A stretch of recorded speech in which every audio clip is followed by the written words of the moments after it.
Perfect. Okay, excellent. So as you heard in the introduction, I'm a fifth-year rheumatology resident at McMaster University, and it's still hard to believe that I'm already in my final year. It's actually been really nice to be able to reflect on my journey in preparation for being here with you today. And so I'm planning to share a bit about my journey, the things that I've used to try to get through the experience, and I'm hoping that some of it's going to resonate with you. And so while I'm chatting, if you have any questions or comments or things come up, I would love for you to put them into the chat, and then we can talk about them after we're done with the plenary speech. Okay.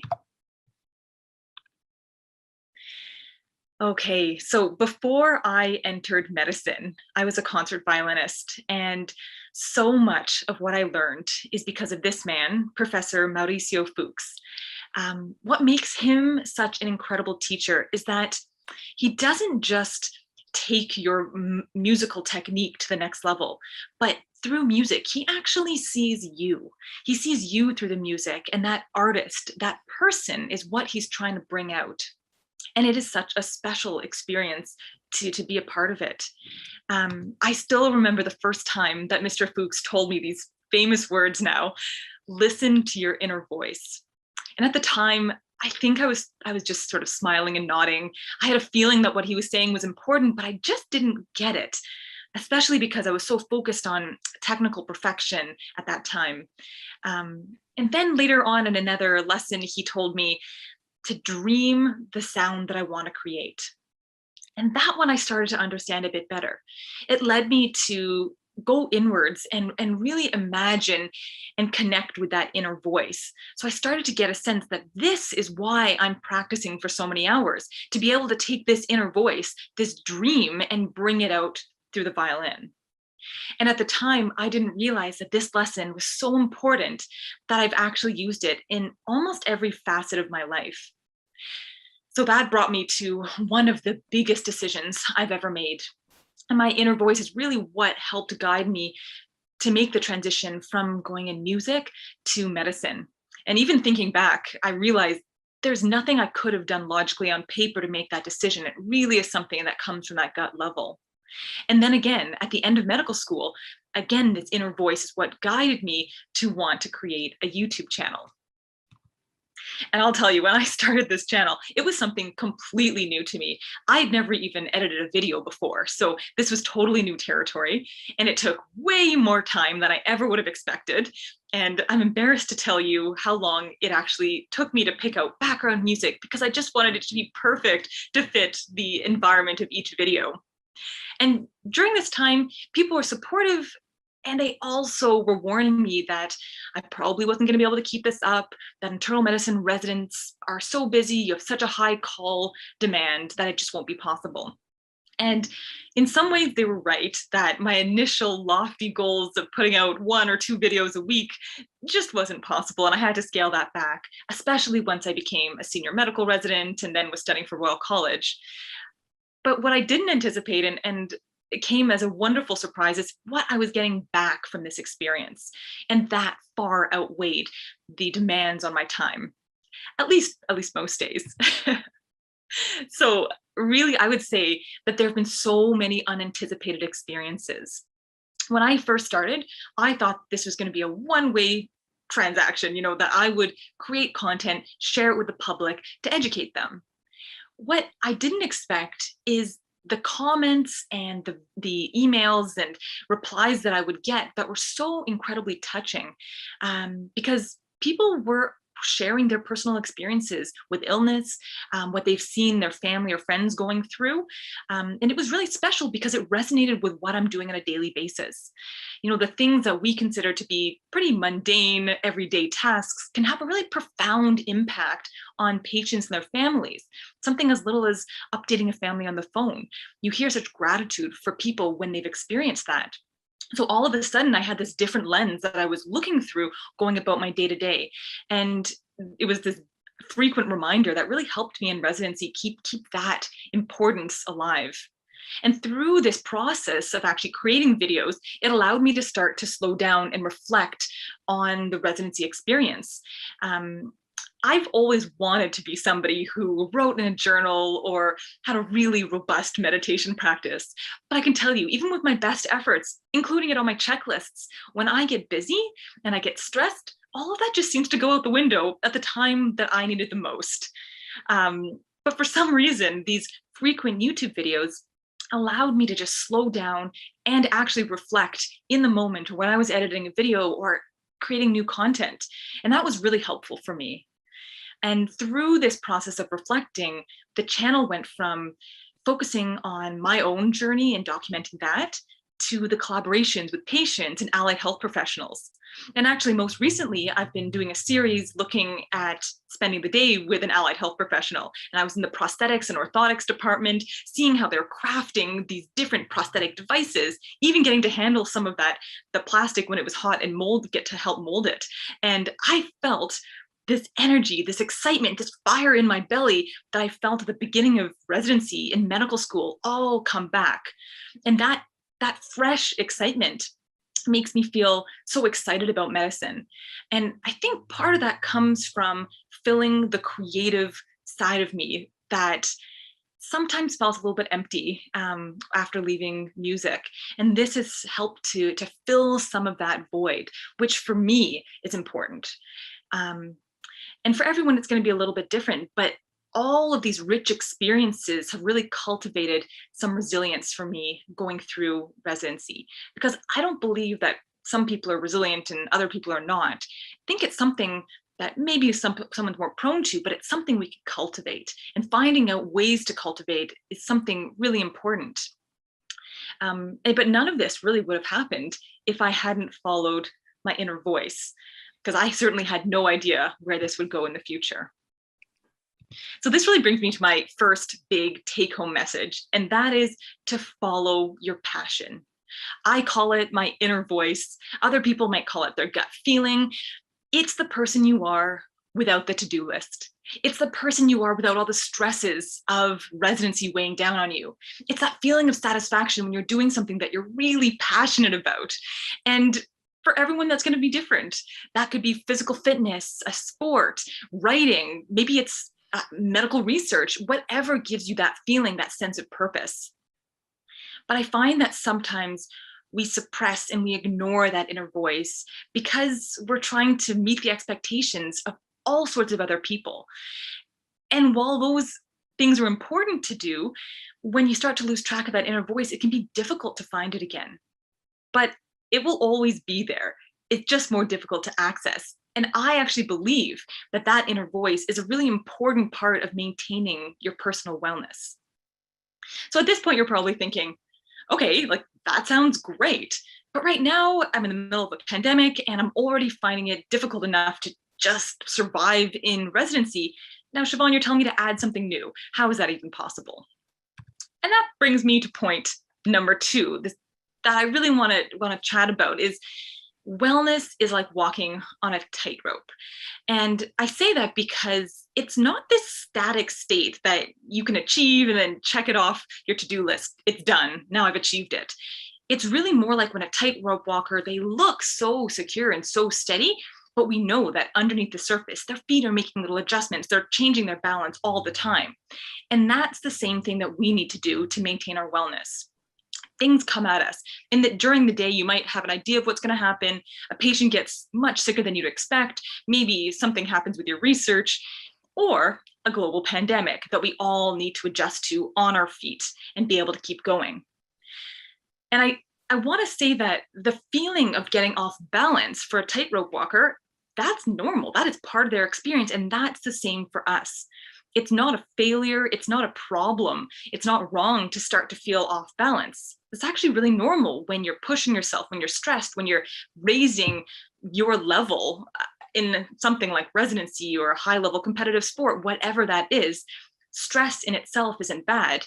It's recognizing when you're starting to tip and get a bit off balance.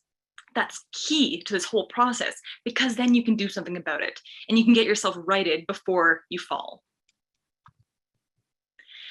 So I'll tell you, just last week, I was so overwhelmed. I had so many different projects on the go, so many different demands. And at times when that happens and I know that I'm getting off balance, it's like I get warning signs. I know what it feels like. And some of the first signs for me are the way I feel in my body. And I know this is going to be different for everyone, but I'll tell you what the experience feels like to me when I get a bit off balance, and you can see if it's similar for you. So the first thing for me is that physically I feel different. My eyes feel a little bit heavier.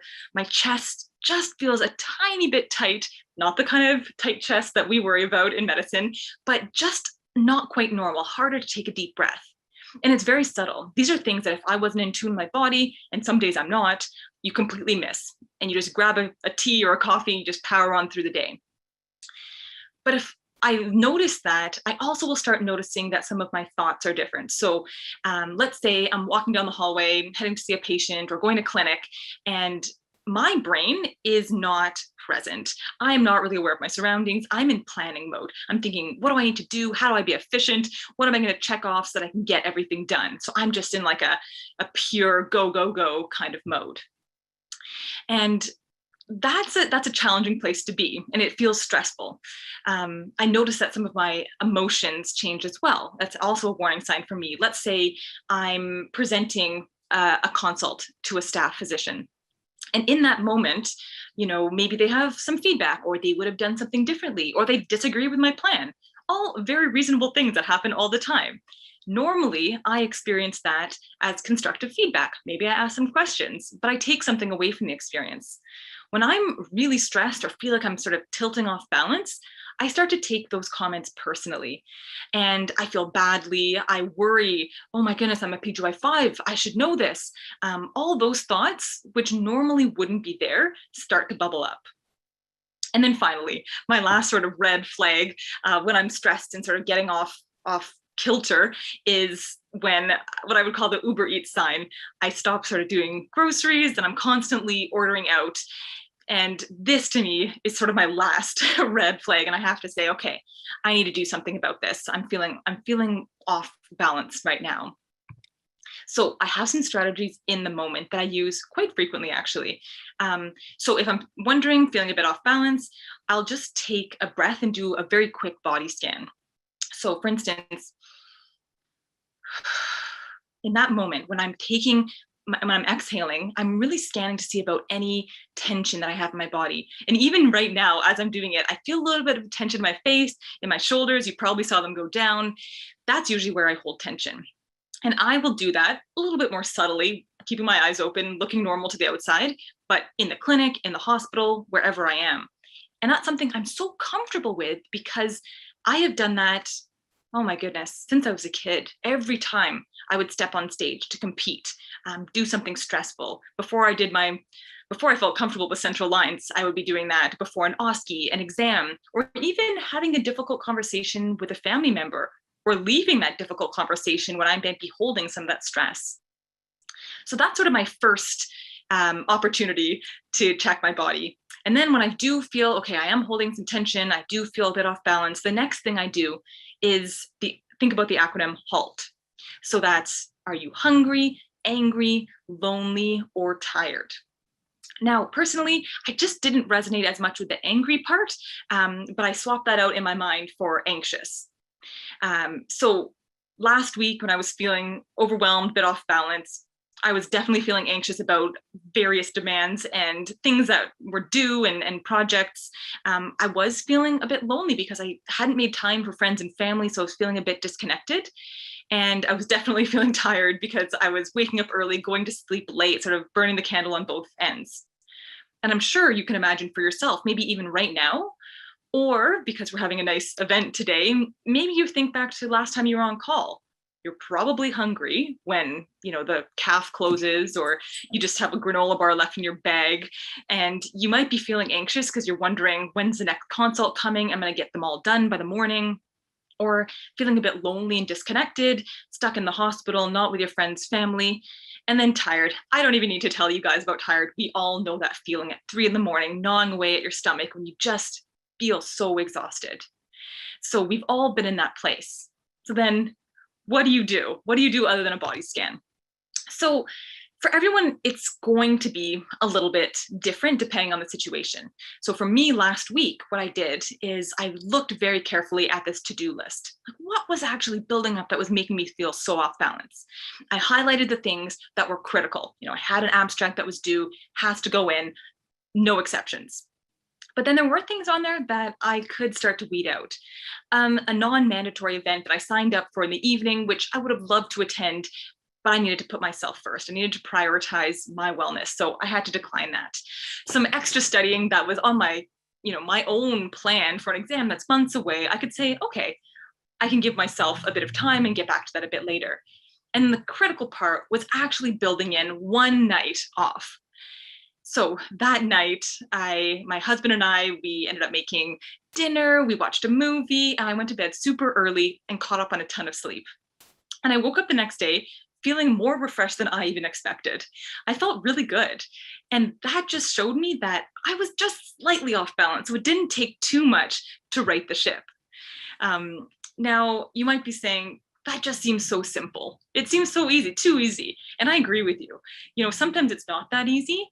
But the reality is when I'm feeling that overwhelmed, it seems completely impossible to take an evening off. It seems impossible to take a couple of hours off to myself because you're in that state. So it's just to illustrate that it's definitely possible to find little bits of time and prioritize yourself.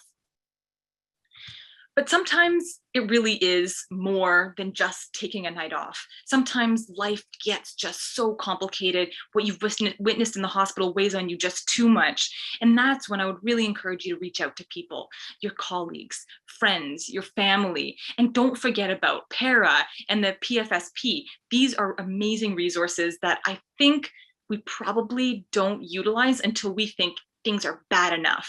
So don't wait until things are bad enough. If it's in your thoughts that you want to reach out for help, do it. Personally, the way I see it is that I think it's almost impossible to get through residency without yourself asking for help or seeking out help for somebody else. And that's the case for me. That's the case for everybody around me that I've spoken with. And the key is knowing that you are not alone. And for you to tell people around you that you care about that they're not alone. So being there for them. And really, so this is after 4.5 years of residency, this is what I've come up with as my understanding of wellness and how I've been able to manage through residency. It's having the self-awareness that we are walking on a tightrope. And it's normal to start to feel a little off balance. That's not a problem. It's just about being self-aware to notice these changes and to make the small adjustments that you don't fall. It's about taking care of yourself. And part of that is when you're able to have the strength to take the next steps. And that's partly following your inner voice and nurturing your passion, because I believe this is all incredibly closely linked. This is how I took a passion project that is definitely time consuming, like YouTube, and turned it into something that was paradoxically positive and motivating during a really busy residency. So I hope this gives you some ideas and some thoughts, and I would absolutely love to take any comments and continue the discussion with you guys. So thank you for listening.